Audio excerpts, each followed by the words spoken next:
national parties and state parties. Every parties have unique symbol. Only official party can use that symbol.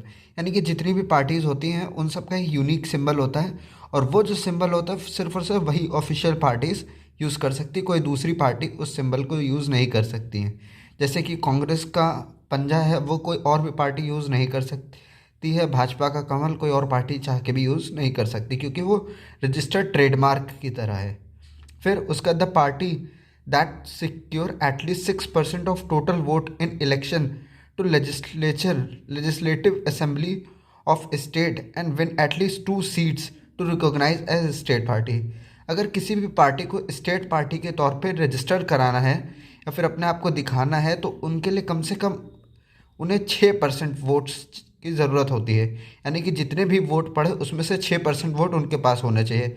जैसे कि किसी state में 1 crore vote पड़े तो कम से कम उस पार्टी के पास 6 लाख वोटर हों और तो और उन्होंने कम से कम 2 सीट उस चुनाव में जीती हो। और अगर वो कोई भी पार्टी इस तरीके से करती है 2 सीट और 6% वोट उनके हाथ में होते हैं तो वो एक स्टेट पार्टी के तौर पे देखे जाते हैं। फिर उसके बाद the party that secure at least 6% of total Lok Sabha votes in election in 4 states and win at least 4 seat in Lok Sabha to be recognise as national party.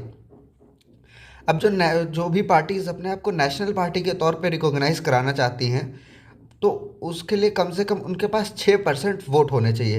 यानी कि अगर 10 करोड़ फॉर एग्जांपल अगर 10 करोड़ किसी कंट्री में वोट पड़ते हैं तो फिर उनके पास कम से कम 60 लाख वोट होने चाहिए। यानी कि 6% 10 करोड़ का 6% 60 लाख वोट उनके पास होने चाहिए। और कम से कम कोई अलग अलग 4 राज्यों में उनकी 4 सीट होनी चाहिए। यानी कि जैसे कि इंडिया में 28 स्टेट्स हैं तो उनमें से उनके पास कम से कम किसी 4 स्टेट में 4 सीट्स होनी चाहिए, तब वो पार्टीज़ अपने आप को नेशनल पार्टी के तौर पे रिकॉग्नाइज करा सकते। Challenges to political parties in India. जो भी इंडियन की पॉलिटिकल पार्टीज़ हैं उनके लिए चैलेंजेस क्या क्या हैं। There are different challenges for political parties. First, lack of internal democracy. यानी कि जो पार्टी में वो अंदर डेमोक्रेसी नहीं होती है। Membership of parties is not Fairlie registered. जो भी मेंबरशिप होती है यानी कि कोई पार्टी का क्या कौन सा सदस्य है या किस पोजीशन पे वो स्पेसिफिकली कंफर्म बताया नहीं जाता है। फिर उसका सेकंड पॉइंट है all the member except top leader are not included in decision making. जितने भी पूरे मेंबर होते हैं, अगर किसी पार्टी में 100 मेंबर होते हैं तो उनमें 100 के 100 मेंबर्स किसी भी लॉ को बनाते समय डिसीज़न नहीं लेते हैं। सिर्फ और सिर्फ कुछ ही ऐसे लीडर्स होते हैं जो डिसीज़न लेते हैं और उसी के अकॉर्डिंग पूरी पार्टी को काम करना पड़ता है, जो कि एक गलत है। फिर सेकंड पॉइंट है absence of meaningful choice. There is no ideology difference among political parties. जितनी भी पॉलिटिकल पार्टीज़ हैं उनकी आइडियोलॉजी में कोई भी डिफरेंस नहीं है। क्योंकि जो पार्टी आज के टाइम पे सत्ता में है वो कह रही वो काम सही है और जो अपोजिशन है वो कह रही वो चीज़ गलत है। लेकिन जब वही पार्टी जो अपोजिशन वाली थी जब फिर वो गवर्नमेंट बन जाएगी, रूलिंग पार्टी बन जाएगी, तो फिर वही काम को करेगी और कहेगी वो सही है। और जो अभी रनिंग पार्टी चल रही रूलिंग पार्टी है जो ये कह रही है कि वो ये काम सही कर रहे हैं, बाद में यही पार्टी कहेगी कि ये काम गलत है। The people can not elect different leader because some set of leader keep shifting from one party to another. जो लोग होते हैं वो किसी भी सही नेता को नहीं चुन पाते हैं क्योंकि कई बार होता है कि नेता अपनी पार्टीज़ को बदल लेते हैं। कुछ किसी एक पार्टी में होते हैं चुनाव में, फिर दूसरे चुनाव में दूसरी पार्टी में चले जाते हैं। यानी कि जो शिफ्ट होते रहते हैं नेता, जिसकी वजह से लोगों के पास एक सही चॉइस नहीं होती है। फिर उसके बाद money and muscle power. Many time party support criminals who can win election. कई बार होता है जो पार्टीज़ होती हैं वो ऐसे लोगों को सपोर्ट करती हैं जो कि क्रिमिनल होते हैं। क्यों? क्योंकि उनका किसी भी शहर में जहाँ पे वो क्रिमिनल एक्टिविटीज़ कर रहे होते हैं वहाँ उनका दबदबा होता है और जिसके दम पे वो ज़बरदस्ती करके वोट जीत सकते हैं और वहाँ पे उनकी पार्टी जीत सकती है। They try to raise that candidate which can raise money and muscle power. और जो पार्टीज होती हैं वो अक्सर उन्हीं नेताओं को उठाती हैं, उन्हीं नेताओं को आगे लेके आते हैं जो पैसा लेके आ सकते हैं और मसल पावर यानी कि लोगों का सपोर्ट ला सकते हैं। Dynastic succession. The top most position were hold by family member which is unfair for other members. कई कई पार्टीज़ में होता है जो टॉप पोजीशन होती है वो सिर्फ और सिर्फ फैमिली मेम्बर्स के पास होती है, और जो कि काफ़ी गलत है। कोई भी नॉर्मल जो नेता होते हैं उनके पास टॉप की पोजीशन नहीं होती, वो सिर्फ और सिर्फ एक एक्टिव मेंबर की तरह या नीचे के पद वाले काम ही करते हैं। 3 institutional amendment made by different institution to reform political parties and leader. Filing of ITR। Every leader of party have to give their file of income tax return.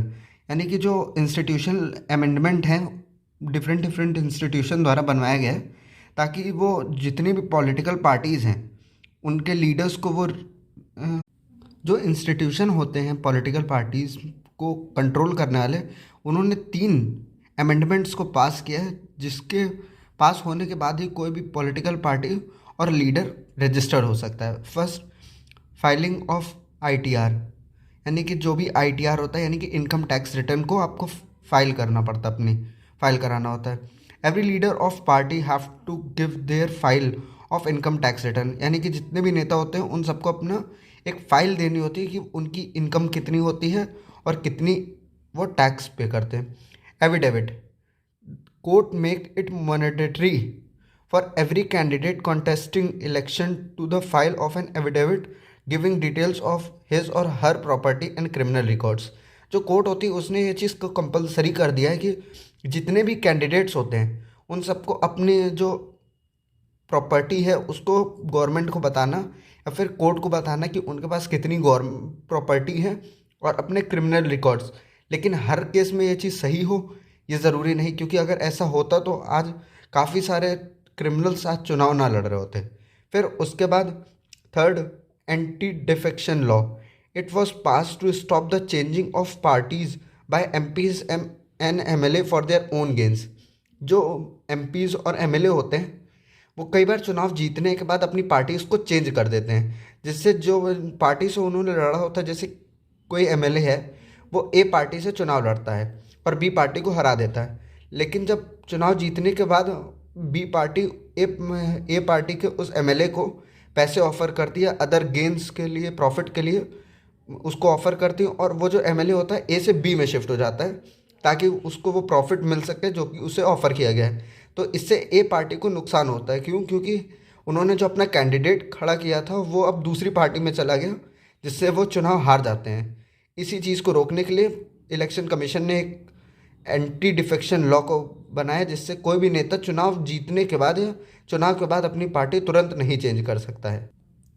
Political party are necessary condition for a democracy because. जो political parties होती हैं उनकी importance क्या क्या है? तो सबसे पहले, there will no mechanism to support the government making policy and justify और अपोजिंग देम। अगर पॉलिटिकल पार्टीज़ नहीं होंगी तो कोई भी आदमी गवर्नमेंट को सपोर्ट नहीं कर पाएगा, वो पॉलिसीज़ नहीं बना पाएंगे और ना ही उन पॉलिसीज़ को अपोज किया जा सकता है। Every candidate in election will be independent, no promise could be made. अगर हर आदमी चुनाव लड़ सकता है और कोई भी आदमी के ऊपर कोई पार्टी नहीं होगी तो वो किसी भी तरीके का प्रॉमिस नहीं करेगा। फिर उसके बाद थर्ड है, no one will responsible for bringing various representative together to form a responsible government. अगर पॉलिटिकल पार्टीज़ नहीं होंगी तो कोई भी आदमी रिस्पॉन्सिबल नहीं होगा कि हम सब लोग एक साथ आके एक गवर्नमेंट बनाए किसी देश की, किसी स्टेट की। There will no agency to gather and present different views on various issues on government. अगर पॉलिटिकल पार्टीज़ नहीं होंगी तो फिर उनके जो गवर्नमेंट है उनके जो वो किस तरीके से काम कर रहे हैं उसके व्यूज़ कोई नहीं दे सकता, कोई भी उसको अपोज नहीं कर पाएगा। फिर उसका no one will responsible for running the country. और अगर पॉलिटिकल पार्टीज़ नहीं होंगी तो कोई भी आदमी कंट्री को रन नहीं करा सकता। क्यों? क्योंकि एक अकेला आदमी पूरे कंट्री या किसी भी सिटी के लिए काम नहीं कर सकता है, जो कि इम्पॉसिबल, जिसकी वजह से सारी चीज़ें ठप पड़ जाएंगी। तो ये थे पॉलिटिकल पार्टीज़ की इम्पोर्टेंस और पॉलिटिकल पार्टीज़ चैप्टर यहाँ से ख़त्म होते हैं। Thank you for watching. मिलते हैं नेक्स्ट चैप्टर में।